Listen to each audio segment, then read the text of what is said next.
Low energy, unfocused, foggy? You might be dehydrated. Whether it's hot yoga, over 100-degree weather, or too much sun. Gatorlight, with a specialized blend of 5 electrolytes, was scientifically designed to help move fluids into the body faster for rapid rehydration. Shop now at retailers nationwide. Gatorlight hydrates faster than water. Is it in you? Symptoms noted are signs of mild to moderate dehydration. Consult a healthcare professional if symptoms persist. This message is brought to you by Apple Card. Shave ice by the beach. A trip to the state fair. And a throwback flick at the local drive-in. They're more than just items to check off the summer bucket list. They're also opportunities to earn 2% daily cash back when you use your Apple Card with Apple Pay. Apply for Apple Card now and use in minutes with Apple Pay. Subject to credit approval. Apple Card is issued by Goldman Sachs Bank USA, Salt Lake City branch. Terms and more at applecard.com. Thumbtack presents Tile Trouble. Every single time I use my sink, I make eye contact with the uneven grout on my kitchen backsplash. The crooked corners eye me, and I'm haunted by more tiling questions than I thought possible. What kind of pro can fix a backsplash? Can I replace one cracked tile, or should I replace them all? What if I just use Thumbtack? I can hire top-rated pros, read reviews, and compare prices with a tap, all on the app. Thumbtack knows homes. Download the app today. From the Fifth Quarter Studios in Madison, Wisconsin, you're listening to Coach Unplugged. And now, your host, Steve Collins. Hey, everybody. Welcome to Coach Unplugged. I'm so happy you decided to join us. Before we get started today, I'd like to give a big shout out to our sponsors. First of all, Dr. Dish, the #1 shoe machine on the market. I've said this multiple times. We own 3 of them. I want a 4th and a 5th. My AAD's listening to me, but they're so great. They work so well. They're so easy to set up. I think my record is 37 seconds or 32 seconds to set it up. But mention Coach Unplugged, they'll give you $450 off. Mention Coach Collins, they'll take really good care of you. And also go over and check out teachhoops.com for coaches who want to get better. It's a one-stop shop for basketball coaches. It's everything you need from a nationally ranked. We won 3 state titles. I think we were just talking recently. We've won over 460 games in our program and lost 130 over the last 20 years. And I think we know the secret sauce to be successful, the roadmap, what it takes on and off the court. So go over and check it out and enjoy the podcast. All right, Coach, what are we talking about today? Great topic today. All right, so we're talking about checklists, and we're gonna share a checklist with them later. That's right. But so preseason or season checklist, right? Things that we kind of need to think about. Yeah, things you need to think about when you're starting your basketball season and what you need to prep for.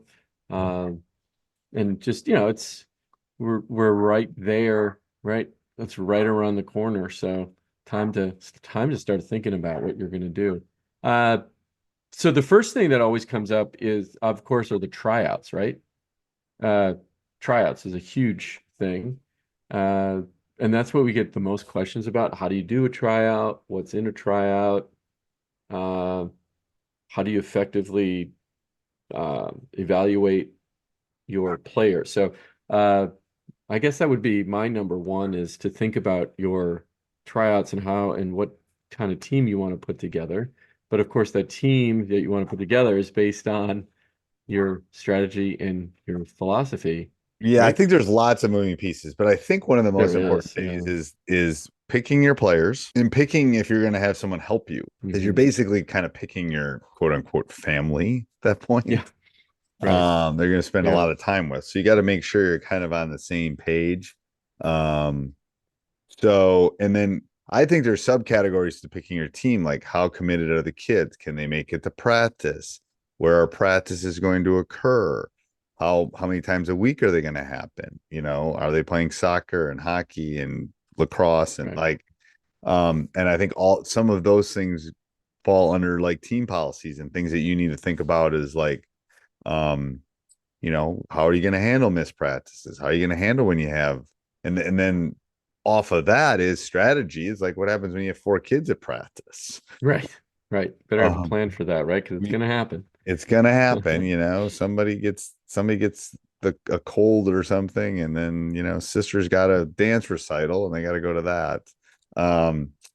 So I think there's the administrative bucket, which is a big bucket, I think. Huge bucket of things Yep. you have to, Especially early. So if you can find somebody to help you with the administrative part, like where you're going to be staying, and if you're going out of town, where you're going to be staying, or food, or what are you doing between games, or what can people help with brides, because they're not 16.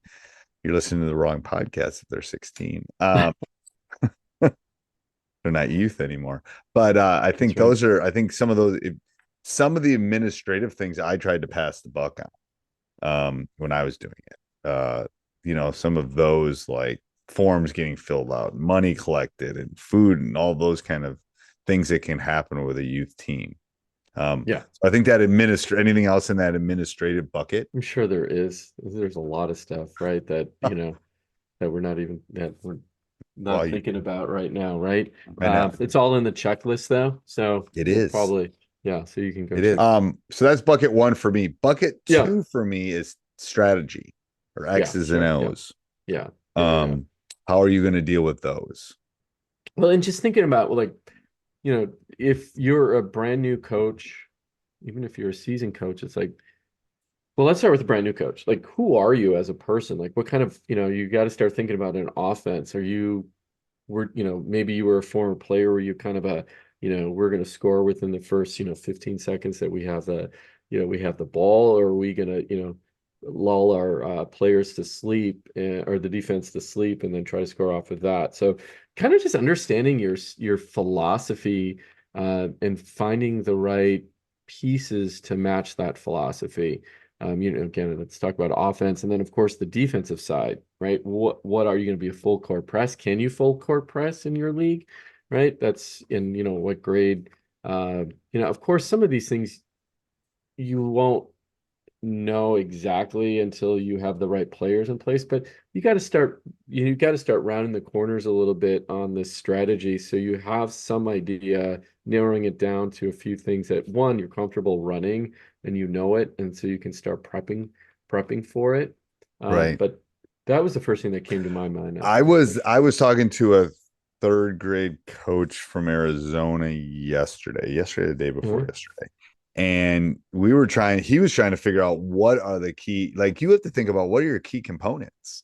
Like, he was trying to figure out, he had an hour practice once a week, and then he was trying to get another hour. Thing, right? It's like, so what, like, I told him to forget about shooting with third graders. I said, that should be lower on your, what you should be working on is, movement and dribbling and passing, and because they can't even make a pass from cross court kind of thing. Right. So it's not about X's. You got to spend a little bit of time on X's and O's, but at that age, it's fun. It's development. It's small-sided games. It's competitive. It's all of those things. So I think as you're at whatever level you're coaching, I think you have to think about the nuances of, here's your fixed, that age, right? Age and that fixed amount of time that you're going to have. Do you have an hour? Do you have 2 hours every week? Is a little bit more, right? Then that's really important too, right? You can't get too sophisticated if you only have an hour of practice. It's just not real. It's not realistic. And I told him, I said, a less than a third of that practice should be on like X's and O's and out of bounds play. A less than a third, probably at third grade.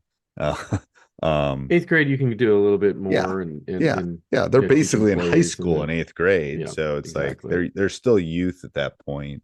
So then I think another thing, I think those are my two big buckets. There's sub buckets like, scouting or game prep. There's all sorts of subcategories, I think, off of this. Or how are you communicating? Because they're third graders or sixth graders. How are you communicating with the players and the parents? Like, what are you using to communicate? What are you doing as far as changes in practice time? In Wisconsin, it snows. Some practices get canceled. I don't know what happens. What happens out in, do you get hurricanes? What do you get in? Rain.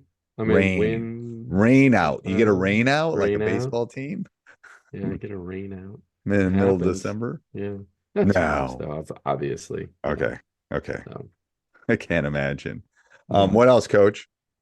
Okay, well then, I mean, if you bring up a really good point of, the who are you coaching by age appropriate? But then, okay, now I have a just general idea. What about my practice planning, right? I got to start thinking about how many months in my season, how many times per practice. So I need to be ready with a practice plan. And we all know, if you've been listening to this long enough, you know where you can get your practice plans at coachingyouthhoops.com. We got it all thought out for you. But That definitely was something really that you need good, to. Coach. Hold on. I got to appreciate commend that. you on that. That was smooth. All right, That was two like, claps for Coach Flitter. yeah. There we go. Yeah, that's what we No. do in our practice. Two claps. Snaps, You do snaps, snaps. and we do claps. Okay. Yeah. Excellent. That was excellent. Nice. That was That was a soft sell, people. Soft sell. Yeah, I've but got two the kids in practice plan college. is probably the most important document that you can have in the season, just so you stay organized and you don't show up with like, I don't know what I'm going to do today. You got to use that time effectively, and a practice plan will help you.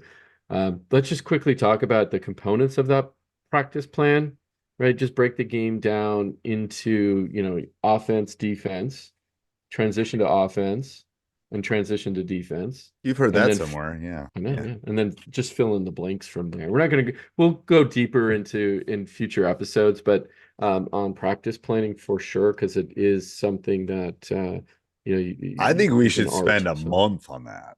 Be not a honest with bad you. idea. Yeah, Again, this is just me talking to Bill at this point. All of you just sit and listen, think about the meaning of life for a second. Yeah. But I think we should do that. I think the listeners would enjoy that. Where can they find the checklist?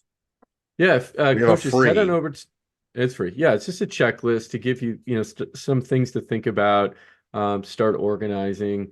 But if you go to coachingyouthhoops.com/season checklist. One more time, coachingyouthhoops.com/season checklist. All And we'll right. put it in the show notes. I'll put it in the show so notes. You'll be able to find it wherever we are. Anything else, But if you're Coach? listening, yeah, now's the time to start thinking about the prep, so you're not doing it the day before you have tryouts. Yes. Do not do that. Do not do that. All right. Till next week, Coach. The next week. Hey, everybody. Hope you enjoyed that. If you want to support us, you want to help us keep the lights on here at teachhoops.com, go over, join, 14-day free trial, and then stop the car, subscribe, like, Apple 5-star review. That would be good. All right. Maybe. Have a good day. Bye.